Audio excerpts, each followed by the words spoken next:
How cute is that? What's up guys, welcome back to my channel. So if your Pinterest feed looks anything like mine, you may have been seeing this really pretty flower choker going around, or in general, just this ruffly flower on a lot of different clothing items. This is actually so easy to make. It only takes 4 supplies, most of which I already had in my house. I wanted this choker to be versatile in case I wanted to change the color of this ribbon out, like do a black on black look. So I made this removable, so you can change the ribbon out. You can also tie this onto a tote bag, for example. I did an olive green ribbon on this one and a really wide ribbon to make it fluffy. How cute is that? And on my vintage Kate Spade, I put a little pin in here so that way I could attach it to the bag, and I'll show you how to attach the pin onto the flower as well today. Like I said, this ribbon is removable, so you can take this off and switch out the ribbon. Another thing you can do is, here's a little hair clip.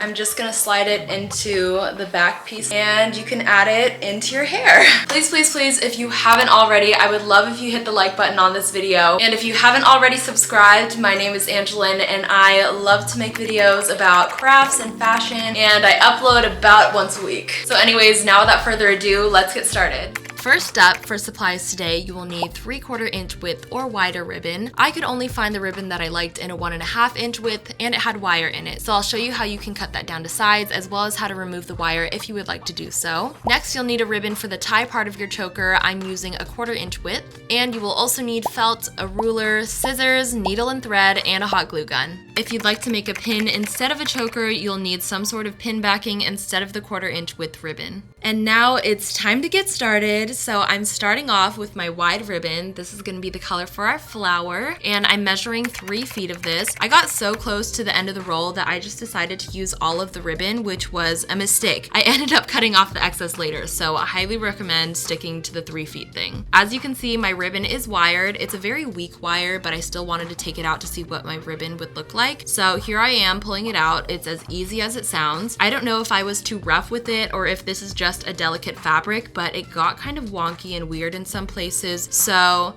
just be careful about that. I decided that I was not into this look and decided to use a new piece of ribbon for my actual project. And here I am cutting it in half because my ribbon is 1.5 inches wide and we want to cut it down to 3/4 inch width. This totally doesn't have to be perfect or anything. You will not be able to tell whether the line was straight or not. Just, of course, try to be as even as you possibly can.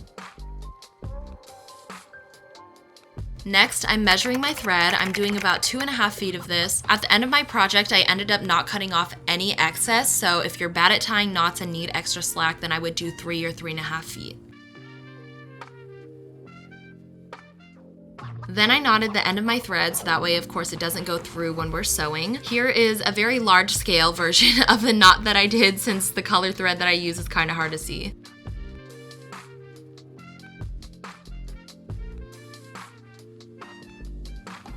And now we are sewing. If you've never hand sewn before, don't panic, don't worry. This is literally the easiest sewing that you're ever gonna do. All I'm doing is taking my needle and sewing back and forth on one side of my ribbon. If you cut your ribbon earlier, you're gonna wanna make sure that you're sewing towards the raw edge side. I'm probably sewing like 1/2 centimeter away from the edge. This side is gonna end up getting glued down later. And of course, we wanna make sure that the really pretty finished edge side of the ribbon is the one that's showing on our flower.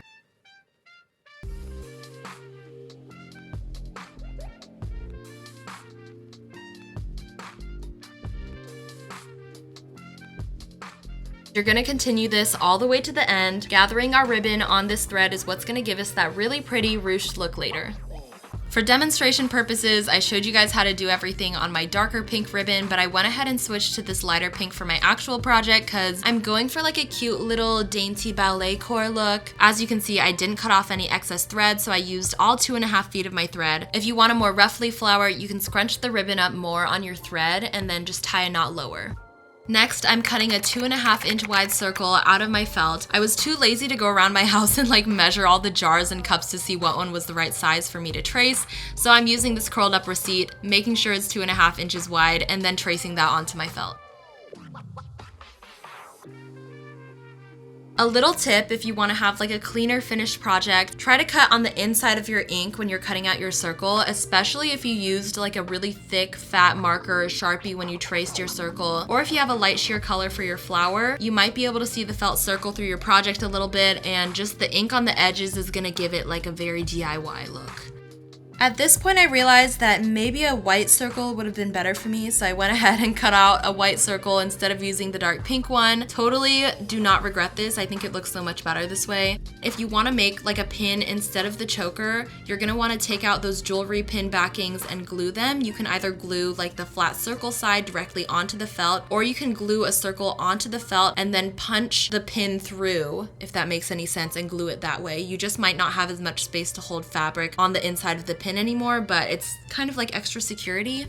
And now we are so close to the end, it's time to glue our flower down. All I'm doing here is gluing this ruched ribbon down in a spiral on my felt circle, and I will say it was so beneficial to have long nails during this part. There are some people out there who can touch hot glue and not get burnt. I am not one of those people. If you aren't either and you're finding it's hard to glue this ribbon down and really get it secure, you could take the back of a pen or some tweezers to help you push the ribbon down into the hot glue to make sure that you're really securing it. Between the frays of my ribbon and the strings of the hot glue, this project can get messy and annoying during this part. So when you're gluing the ribbon down, I highly recommend pulling the previous spirals that you've already glued down away from where you're gluing and holding them down until you've secured your next like section of the ribbon down on that hot glue. I made the mistake of just gluing and not pulling anything out of the way on my first like prototype flower, and there's hot glue everywhere on that flower. As you're nearing the end of your project, if you're finding that you have way more ribbon than you have space on your felt to fill it with, glue as much as you can onto your felt and then trim off whatever excess that you have. And make sure not to do that in the reverse order, otherwise you might get some unraveling and then you'll have a mess on your hands. Luckily for me, I had just the right amount of space for the ribbon that I had, so I went ahead, glued the rest of it down as well as the raw edge at the end of my ribbon just to prevent any fraying. And now you have a very squished flower. So at this point, I'm just fluffing all the petals and making nice little ruffles with my wire because it's been smashed for the last half an hour. But if you don't have wired ribbon, you can still do this and just do it a little bit quicker probably because you don't have to maneuver the wire around. If you're making a pin, congrats, you're finished. But if you're making a choker necklace, we have one last step to do, which is gluing these two little belt loops onto the back of our flower. I did originally do this on my prototype flower with one big wide piece of felt, but I found it really hard to string ribbon through it, so I modified it this time and we're doing two small belt loops. Not as cute, but way more functional. For my choker necklace ribbon, I'm cutting about 5 feet of ribbon, but I will say that I do have a pretty skinny, narrow neck, so I would measure this on yourself first just to make sure that you're cutting the right amount. This was enough for me to wrap it around my neck twice before I tied it into a bow, but if you want to only wrap it once, cut less, or if you want to wrap it more, cut more. Totally customizable.